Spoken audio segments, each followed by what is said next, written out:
গায়ের বটগাছের অভিশাপ। শান্তিপুর গ্রামটি ছিল নিরিবিলি, প্রকৃতির কোলে এক আশ্রয়স্থল। গ্রামের মাঝখানে ছিল এক বিশাল বটগাছ, যার শেকড় মাটির গভীরে গিয়ে মিলিয়েছিল। দিনের বেলায় শিশুরা গাছের ছায়ায় খেলা করত, কিন্তু সন্ধ্যা নামলেই সবাই বাড়িতে ঢুকে পড়ত।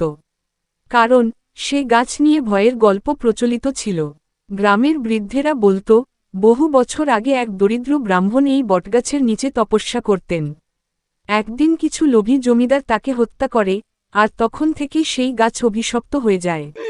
রাতে কেউ গাছের কাছে গেলে শুনতে পেত অস্পষ্ট কান্নার শব্দ, অনুভব করত এক অদৃশ্য শক্তির উপস্থিতি। একদিন শহর থেকে আসা এক যুবক, রবি, এই গল্প শুনে হাসতে লাগল। সে বিশ্বাস করত না এসব কুসংস্কার। এক রাতে সাহসের পরীক্ষা নিতে সে একাই বটগাছের নিচে বসে রইল।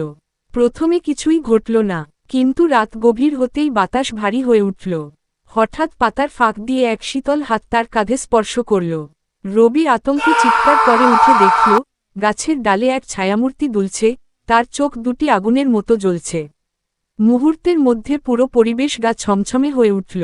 রবির আর্তনাদে গ্রামের লোকজন ছুটে এলো, কিন্তু ততক্ষণে সে নিস্তেজ হয়ে পড়ে আছে। সকাল হলে দেখা গেল, বটগাছের গায়ে নতুন করে আঁচড়ের দাগ, যেন কেউ প্রাণপণে বেরিয়ে আসতে চাইছে। সেই দিন থেকে কেউ আর রাতের বেলা বটগাছের কাছে যেতে সাহস করেনি। এখনও গভীর রাতে, যখন বাতাস বইতে শুরু করে, কেউ কেউ বলে, গাছের পাতার ফাঁক দিয়ে এক দীর্ঘশ্বাস ভেসে আসে, যেন কেউ মুক্তি চাইছে। কেমন লাগলো গল্পটি? চাইলে আরও ভীতিকর বা অন্যরকম করতে পারি।